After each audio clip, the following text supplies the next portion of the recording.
How do we generate trust? How do we create nice women, nice men, nice people? How do we ensure that people want to do good things? Because so many disaster diplomacy opportunities collapse due to lack of interest in having trust, not even saving lives, not even stopping a disaster from happening, avoiding a disaster, not even responding to a disaster can overcome hate. So this is the crux. How do we overcome hate?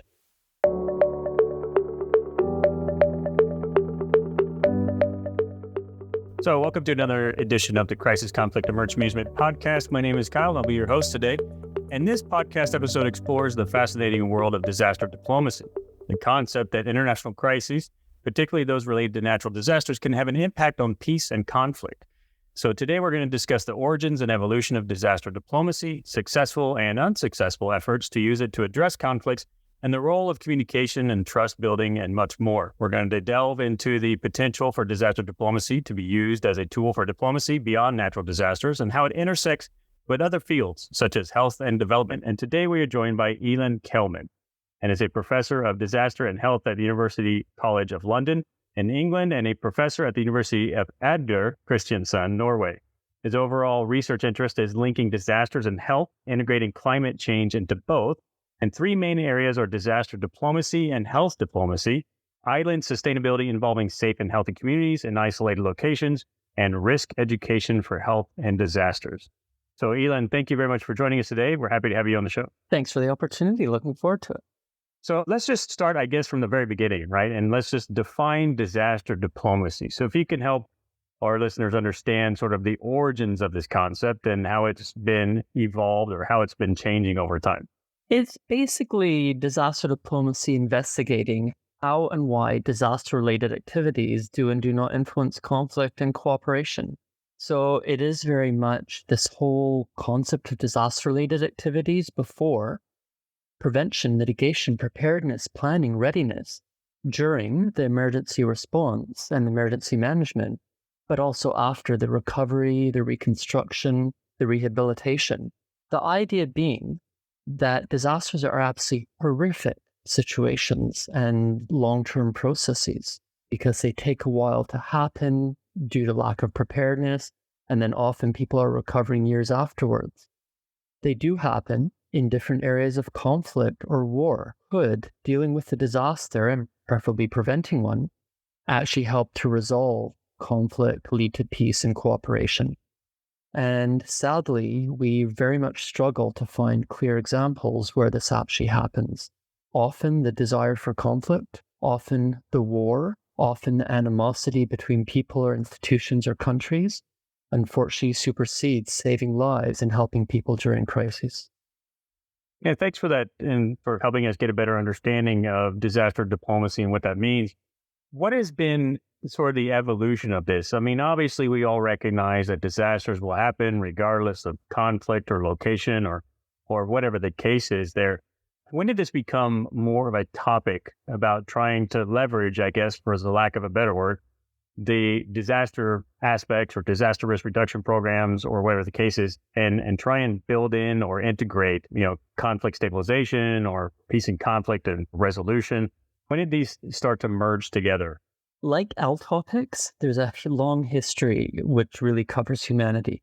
So we know that diplomacy has been going on for the past 10,000 years since modern humanity emerged from the last ice age. And unfortunately, disasters have always happened. In terms of modern science, there were a couple of very interesting key papers, really at the local level from the 1970s. There was also a lot of wider scope then in the decades that followed, particularly aspects like energy diplomacy.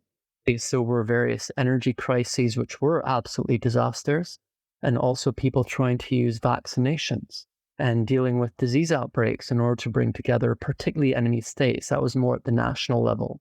We thought that this topic did have merit after the 1999 earthquakes in Greece and Turkey. So 17th August 1999, an earthquake absolutely ripped through northwestern Turkey. Almost 17,000 people were killed, if not more. And Greece and Turkey were very much at loggerheads, even though they were NATO allies. They had almost come to violent conflict a few times, and they simply were not really in sort of diplomatic approaches trying to bring peace to the area. But Greece suddenly offered assistance to Turkey, and Turkey said, of course, we want it. Then, 3 weeks later, 7th of September 1999, Athens was rocked by an earthquake. Over 100 people were killed. And it was actually Turkey's premier rescue team which phoned the Greek ambassador in Ankara and said, there's been a huge earthquake. We will do anything to help. And Greece said to Turkey, of course, we will take it. Suddenly, Greece and Turkey were friends. The foreign ministers were dancing together to traditional music. Greece was supporting Turkey's entry into the European Union. There was a groundswell of support from ordinary Greeks and Turks saying, we're all in the same region. We need to help each other. And this led us to start thinking about disaster diplomacy. So we had a colleague, James Kerr-Lindsay, do a very thorough and fascinating analysis showing that actually the earthquakes did not lead to the peace. There were a lot of undercurrents between Greece and Turkey beforehand where the elites were trying to say, we cannot have conflict in this area. There was a Kosovo war in 1999. There was the fact that they were NATO allies and they did want to lead the region, both in terms of the Balkans and in terms of the European Union. So the elites had a rapprochement process going on. The earthquakes blew it out into the open and brought on a lot of the media, a lot of the ordinary people, and a lot of other sectors.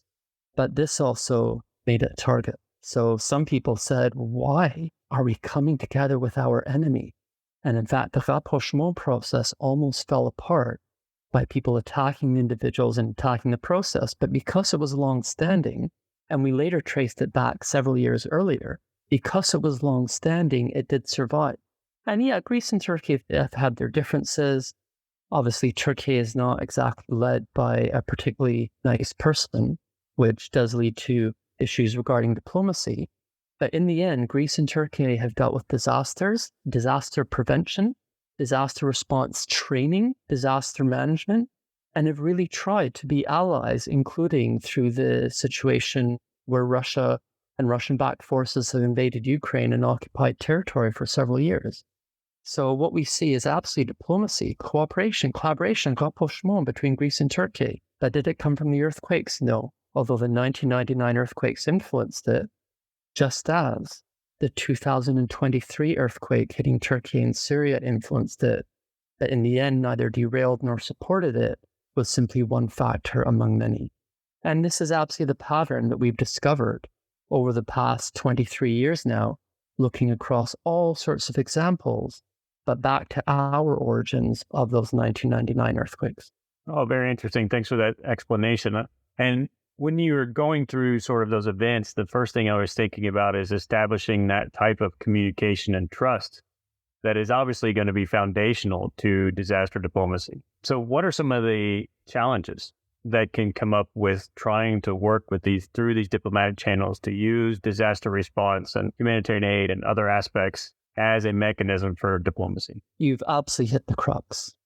Trust, often led by individuals working within their institutional or organizational context. And that includes being leaders, being political leaders, whether it's at the local level or national level or international level. One very good example is actually 26 January 2001 earthquake in Gujarat, which killed over 25,000 people. And India and Pakistan have fought a few wars since partition in 1947. Again, they've not really been the best of friends, to put it mildly. And yet, after that earthquake, India and Pakistan were suddenly talking about cooperation and collaboration. Why? Because the de facto leader of Pakistan at the time was Musharraf, and he later became the official leader. He picked up the phone to the Prime Minister of India and said, "This is devastating. How can I help?" That generated trust. That generated links. It also led to a summit in July 2001 between Musharraf and Vajpayee, which then ended in acrimony, fell apart, and later that year, we were fearing a nuclear war between those two countries. Because of the lack of trust, because of lack of history, that fell apart, and not even that earthquake disaster in India could bring them together. Why did Musharraf pick up the phone? And we don't know. I would have loved to have interviewed him to ask him. Unfortunately, he's passed away now.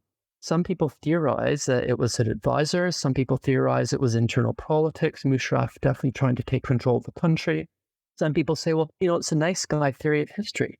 Some people are evil, some people are nice, and they just want to do good things. Looking at Musharraf's character and the history of his politics, I'm not convinced the nice guy theory applies to him. This is really it. How do we generate trust? How do we create nice women, nice men, nice people? How do we ensure that people want to do good things? Because so many disaster diplomacy opportunities collapse due to lack of interest in having trust. In fact, 26 December 2003, the World Heritage City of Bam in southern Iran was shattered by an earthquake. Again, over 25,000 people were killed, similar to the death toll in Gujrat.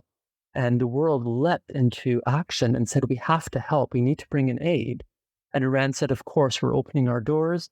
We'll take aid from the US. We'll take aid from anyone except Israel. Because Iran does not recognize Israel, and not even people under the rubble, would lead them to request one of the best search and rescue teams in the region, who are just a couple of hours flights away, who could be on site pulling people out and saving lives. So that inertia of historical dislike, that lack of trust, that lack of interest in trust, derails all these rapprochement processes.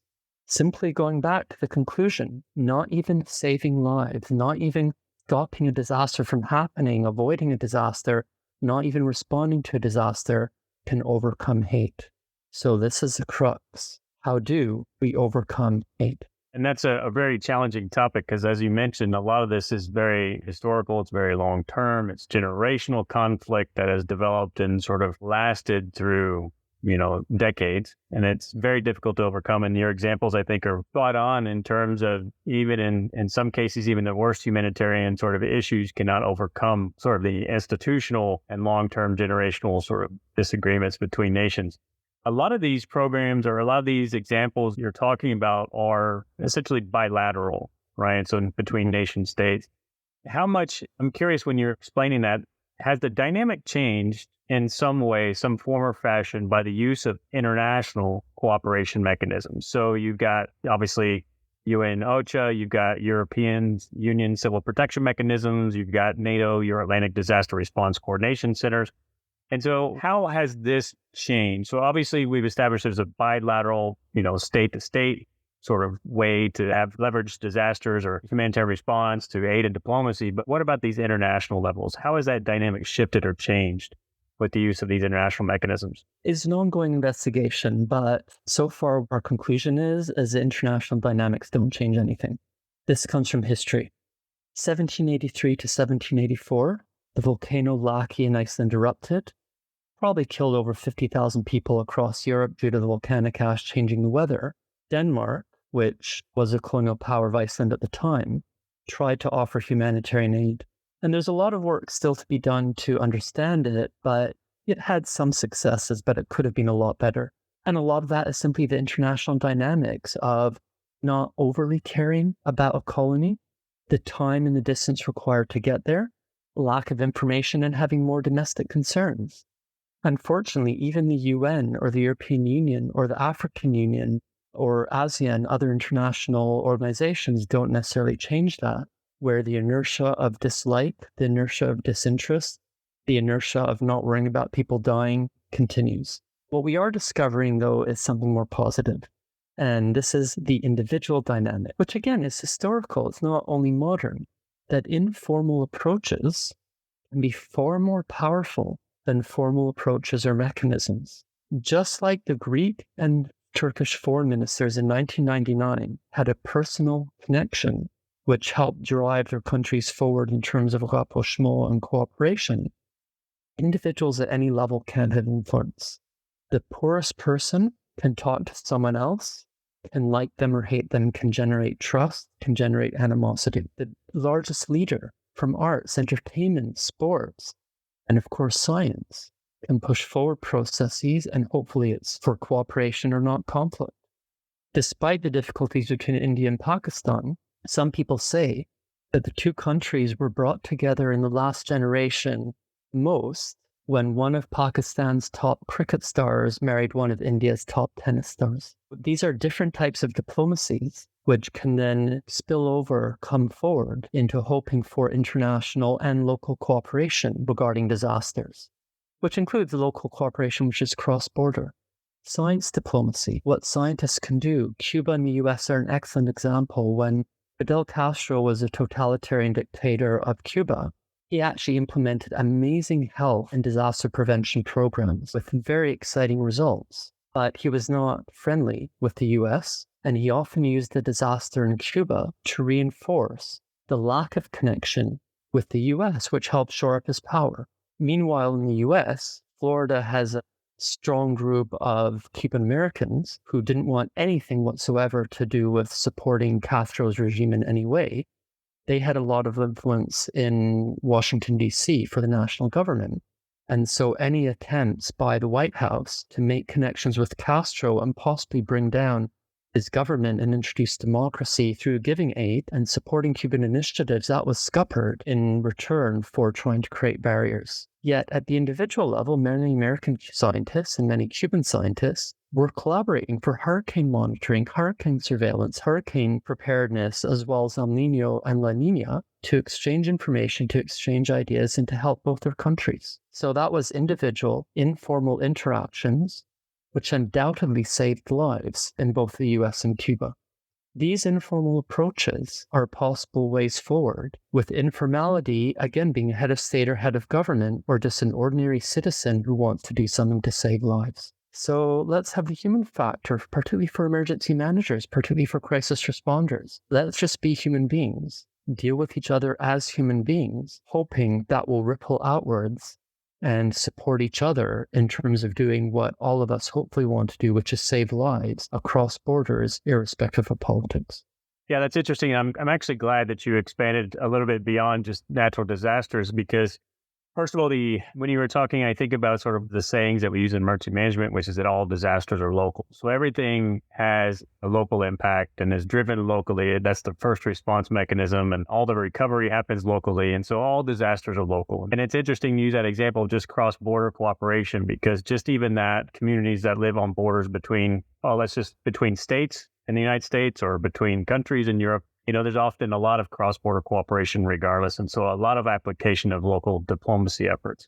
But when we're talking about moving beyond, say, quote unquote, traditional disasters of, let's say, earthquakes, fires, floods, things like that, and we're starting to get more, into this evolution of climate security and sort of the changing climate and things that cause, migration and other aspects. So when we're talking about, and we're forecasting into the future a bit more, but as we see a changing climate, a changing environment, and the impact on food security, water security, and other aspects, what sort of impact do you think that's going to have on disaster diplomacy efforts, which, let's just say for purposes of discussion, have been focused more on the response and the relief side, or even in some cases, you're talking about science and technical or even academic cooperation. But how does it adapt or evolve in the face of new challenges?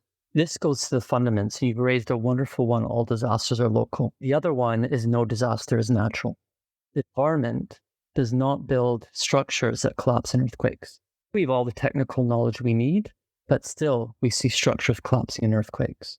So to try and bring this idea to decision makers who can say we do want planning regulations and building codes to stop structures collapsing in earthquakes or tornadoes, we try and avoid the phrase natural disaster and just call them disasters, hoping that will influence policy. What does this mean for climate change?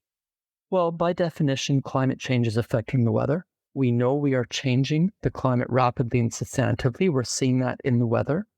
But in most cases, weather does not cause disasters because disasters are not natural. As such, in most cases, not all, climate change does not cause disasters. Climate change does not cause conflict. Climate change does not cause migration. And we've tried extensively to identify forced migrants from climate change, and we've really struggled. We've tried extensively to identify an international or local conflict which arises from only climate change, and we really struggled. What we find is it's about people with power making decisions. And throughout human history, whether it's from weather or earthquakes or diamonds or coal or gold, we find examples of resource extraction and environmental hazards leading or exacerbating conflict and leading to or exacerbating peace. We also find examples of the absence of resources, resource scarcity, and the absence of environmental change leading to or exacerbating conflict and leading to or exacerbating peace. So when we have this huge divergence of results, it's not about the environment. It's not about the earthquake or the flood or the diamonds. It's about people using those situations to achieve their pre-desired outcomes of peace and conflict. So yes, we are changing the weather. That is climate change, no doubt whatsoever. That is going to lead to water scarcity in many places, and we are seeing that now. People with power make the decision, are we going to fight over reduced water, or are we going to collaborate over reduced water?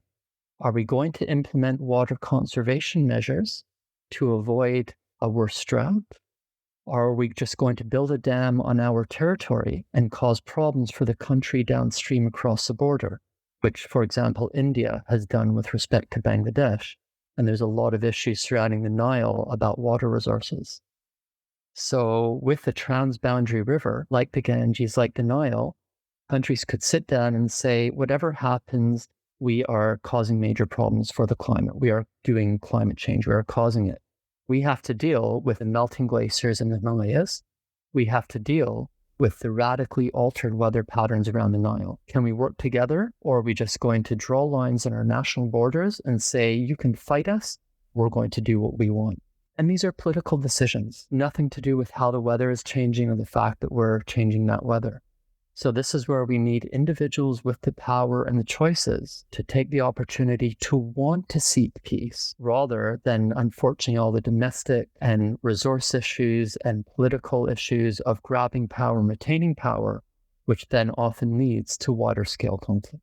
Yeah, very interesting take on that. That's quite fascinating. And when we break it down in that way, that it's not necessarily, well, let me just say it's the human actions and this human intervention and a lot of it that causes many of these problems, right? And so the specific decisions that are being made to mitigate the effect of climate change, like we mentioned with water scarcity and then building dams and the political and investment decisions required to build a dam and then the effects of that. And that's exactly it, because we also do have to stop human-caused climate change. We have to stop this pollution. That is going to require local and international cooperation, and we're not doing very well. The international climate change negotiations, which are meant to have an agreement for this, they've been going on for over a generation. We still don't have an effective agreement. That's a complete failure in disaster diplomacy, yet another one, or climate change diplomacy.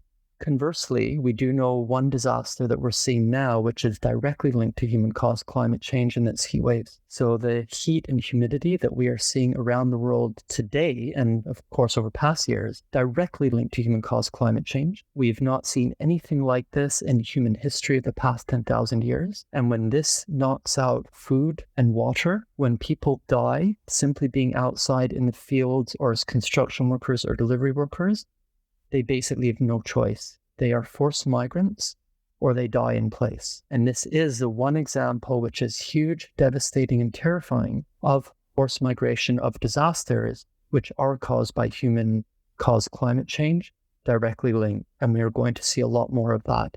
And so with that type of forced migration, what are some of the expectations then coming out? You know, if we were pulling out our crystal ball and sort of, forecasting and looking into the future, what do we think about that forced migration or climate and, induced migration that's occurring there? Expectations are up to us. Crystal ball's up to us. Do we want to help people? Do we want to say that awfully we are locked into certain areas being close to uninhabitable, so let's help the people now?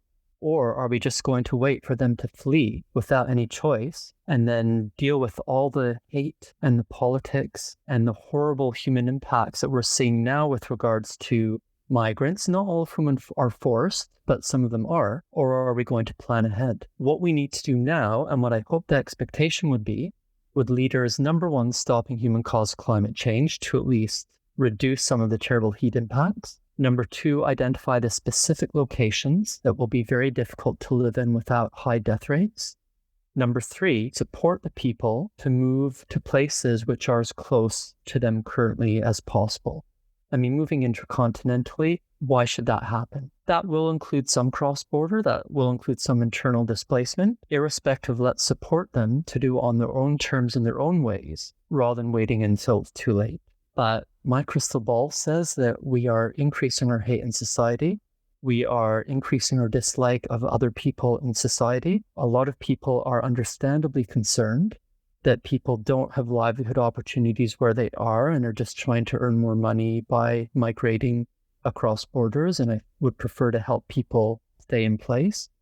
Conversely, there are a lot of forced migrants who absolutely need our help and do not deserve the hate which is directed at them. On the other hand, if we stop conflict, if we deal with the governments who are oppressing their own people rather than supporting them, which has been our history, then people won't feel compelled to migrate. So what do we need? Well, we need more humanity. What do we need? We need more leader with the power and resources looking beyond their borders to help everyone, which then helps ourselves. What are my expectations? We are becoming more polarized. We are becoming more fearful of others. We are also becoming more overwhelmed with people moving for different reasons in different ways. And of course, our governments cannot always deal with that properly. That's fully understandably. We can even go back to Cuba and the US when Cubans were very understandably trying to get out of their dictatorship.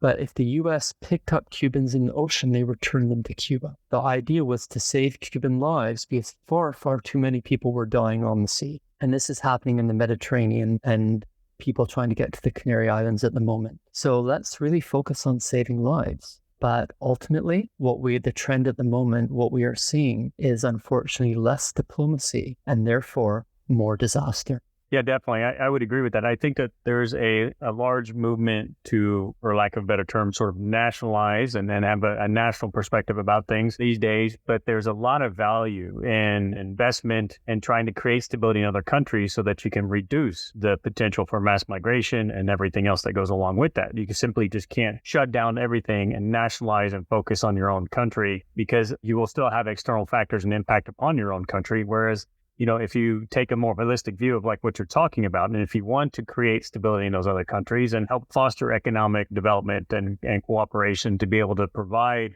development in these countries to decrease overall migration, then that's money well spent in terms of trying to relieve that pressure that's going to be applied externally anyway on your own country and then to cause this additional conflict and the fear mongering and everything else that goes along with that. And so I think that's all very valid strategy. And we've seen that a lot in sort of the security sector as well. It's like, how do we increase security? Well, let's increase the security of our neighboring states around us, right? If the more stable they are, the more stable we are. And so there's a sound philosophy that goes behind that. And I fear that to a certain extent, that's getting lost in the discussions behind, sustainability and development and migration and everything else, as opposed to where we're leading in a more sort of a political slant towards nationalism. And I think that's going to be something that we're going to have to deal with in the very near future. No one wants to be a forced migrant. No one wants to drown the English Channel. Let's help them with what they want. Yeah. And one of the challenges that we see is, and especially in our field and the field that we work in, is with that investment, it takes time, right? So we should have been doing this 10 years ago or longer. So if we haven't done it then we should start today. But then the real issue is, how do we also measure these things? Measurement of progress, measurement of disaster diplomacy, and how do we measure success in these types of efforts? We don't know. We're working on it. The quantification of disaster diplomacy is something that we've tried. We have completely failed to come up with any quantitative model that is explanatory or predictive. It really comes down to the qualitative statements, the overall conclusions that disaster diplomacy generally does not work. Many people have done quite intensive statistical analyses. The data are not there to make those analyses fully valid. It's often the basic academic question, well, how do we define a disaster? How do we delineate a disaster? When did it start in time? When did it stop in time? When did it start in space? When did it stop in space? Same with diplomacy. How do we even define diplomacy? Did diplomacy start with the accession to power of the last leader, the appointment of the diplomat, the definition of the country? And when we do change those definitions of both disaster and diplomacy, the outcomes of quantitative analyses change radically. In fact, it's exactly as you said, we need to be doing this for years.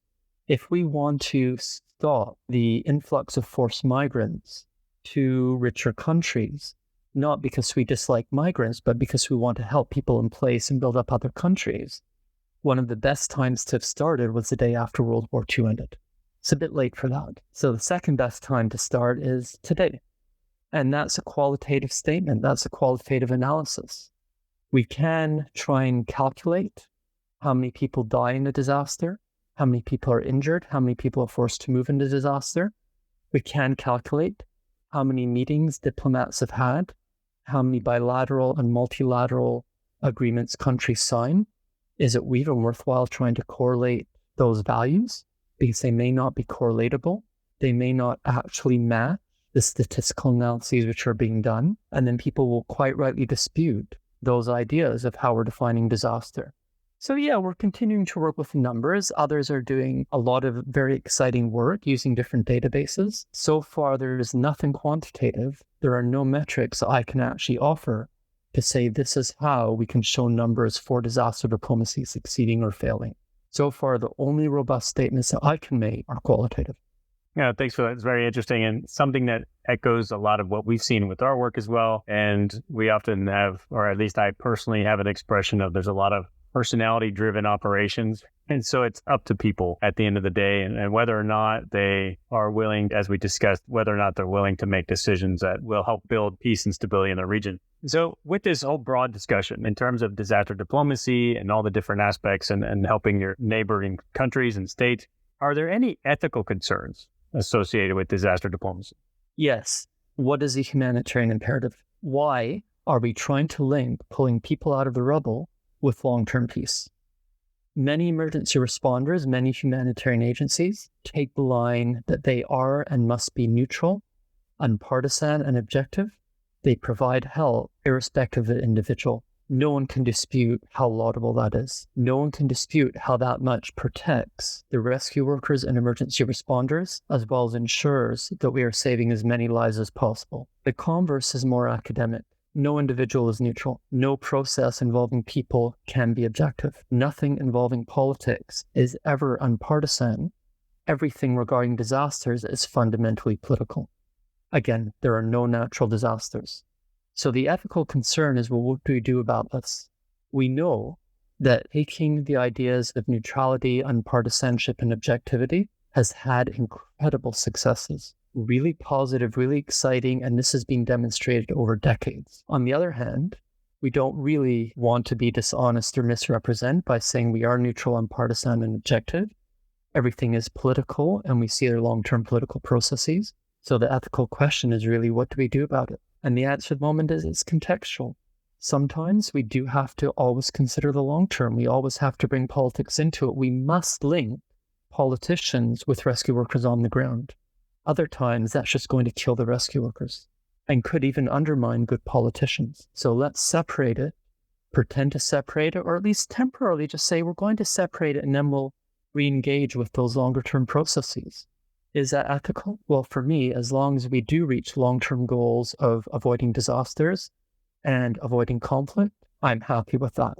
And at the same time that we will write erudite academic discourses and present with big words and long sentences saying, well, no one is neutral and everything is political, I'm very comfortable with at the same time in an operational practical context saying our job here is to divorce it from politics, get people out of the rubble and build structures that do not become rubble. Yeah, there's very much academic view and then very much a practical view in terms of being able to achieve any effect on the ground. And so in measuring those two, yes, we can debate the terminology and the aspects of it, but when you are actually on the ground with teams and you're delivering humanitarian relief and humanitarian aid, that's when it becomes important to actually achieve an effect. Coming back to measuring, even in certain numbers, I mean, there's a political measurement we could take. We could take try and assess a national level change of perspective or reform long-term with strategic programs. But at the same time, there is something that we can measure in the amount of teams, the aid delivered, the people rescued from rubble. There's quantitative aspects that we can capture if we're just willing to sort of look at the action versus the political debate behind it all. And I really like that balance because those metrics do exist. Let's track them. Let's run some correlations and see what happens, what the outcomes are, provided we admit the limitations. And so how do we start to convert that? So how do we start to convert, let's say, the actions on the ground? We're quantifying these efforts. We're promoting cooperation slowly but surely, and we're able to, maybe evolve from a actual earthquake response, humanitarian relief operation. There's been some good news stories coming out of that. And then how do we evolve from that into promoting longer term peace? Has there been any sort of study, I guess, in terms of what it would take from, say, that initial olive branch and humanitarian relief into something more long-term as far as maybe bilateral cooperation or moving from a response to exercises, mutual cooperation, training? Is there any sort of measurement or metrics that have been designed to enable progress? At the primary level, it's people wanting peace. People who have the power to achieve cooperation wanting it.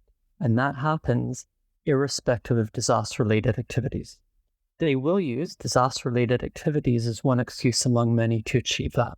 Perfect example is the 26 December 2004 huge earthquake off the coast of Indonesia, leading to the Indian Ocean tsunami that killed perhaps 250,000 people across a dozen countries. Both Aceh and Sri Lanka had long-standing conflicts which had been particularly violent over the past 30 years. In Aceh, there was a peace deal which continues. In Sri Lanka, the disaster and the humanitarian relief were used as an excuse by many sides in that conflict to increase the conflict. And 5 years later, the Sri Lankan military stopped that conflict through violence, through military means. The difference was that on many sides in Aceh, those with the power were already seeking peace. They were already in secret negotiations. The earthquake and tsunami disaster accelerated that and gave them one excuse among many to seek peace. Whereas in Sri Lanka, many of the leaders within that conflict were actually not seeking peace, and the war really helped them consolidate their power. So they used the disaster as one excuse among many to continue that. What we don't know, and where we do have a lot of anecdotal evidence, but not proven, is what happens when people who don't have power at the moment have the informal links and then gain power. So could a rescuer on the ground in a place where their two countries are not the best of friends, make connections, make friends, help families, and then as those people go through time and gain more power, could that connection then lead them to wanting peace and to initiating peace?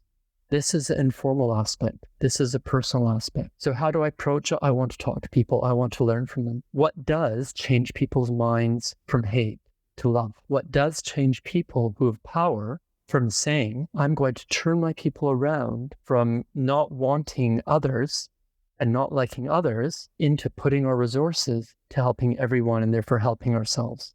And we're investigating that. So what I need to do now is learn from people. And anyone listening, contact me. You can find me on social media. You can find my email address. Let me know your experiences. Am I talking absolute garbage, or do I have something there which does need to be refined and enhanced through your own individual experience?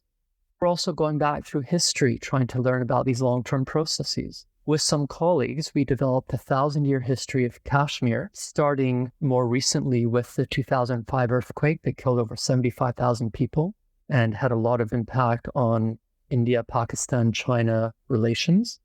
Didn't cause anything, but did impact it. And we went back 1,000 years looking at Kashmir's history and the connections. Similarly, on the 13th of April, 1360, there was a major storm in Brittany, and people said, well, maybe that brought together the warring parties. In 1889, the German, American, and British fleets were in Apia, Samoa, just boiling for a conflict. It's clear they wanted to do something.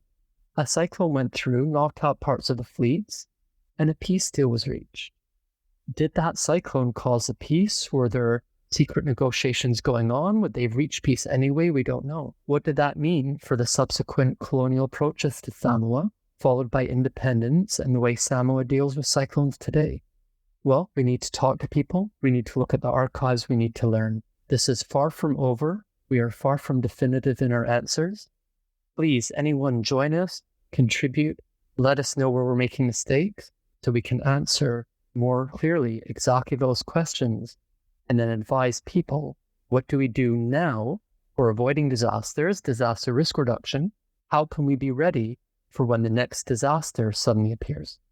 Yeah, I think that's a great perspective. And I think it is just getting started. And I can, I'll sort of close out with my own sort of anecdotal evidence, which is, what we've personally seen in some of the work that we do is we need to look for those incremental opportunities to increase stability. Even if that's just coming from a disaster response, humanitarian response aspect, there's always that ability to open that conversation during that humanitarian operation, whatever the case is, and then find out other ways to establish cooperation. And so it's very much a launching point to try and create peace and stability through something that is non-political, in terms of just the practical reality of a humanitarian effort or emergency response operation. So this is where we need to find those opportunities to build an incremental trust and engagement and try and change that generational outlook that leads towards conflict. And so we've seen that in some of the work that we do, but people who are operating internationally need to look specifically for those opportunities when they're conducting operations. Okay, we've done this together. What could we possibly cooperate on? And what's the next step? And hopefully change incrementally over time some perspectives. But I think there is a lot of work still to be done in this field. I think there's a lot of information that you could probably make use of from the people that are listening to the podcast and also in our newsletter and coming from our community. So what's the best way to get in contact with you if somebody wants to reach out? Any way that suits them. Contact me through social media, which in fact you did, Kyle. That's how we were in contact. Or again, sort of old technology. It's so 2005. Email me, not a problem. Or my phone number, my work phone number is also online. You can always try me there and I will pick up voicemail if I don't answer. Let me know where I'm making mistakes. Let me know how to improve. And you just did, Kyle. I just love your approach, incremental to generational. What an absolute wonderful and powerful summary. And it's both scientific and operational. So let's do more together. Let's do it better and try and help people immediately, but definitely over the long term. All right. Well, thanks for that. I think that was a great summary and closing statement. So we'll just leave it here. And if anybody wants to get in touch with Ilan, then please look at the show notes. The links to your social media will be inside the show notes as well. And then reach out and share your experiences. I think that will be really worthwhile. So thanks again for joining us today and having this discussion, and best of luck in the future. Thanks for everything you're doing, and thanks for the opportunity to be here. I look forward to learning from all the listeners.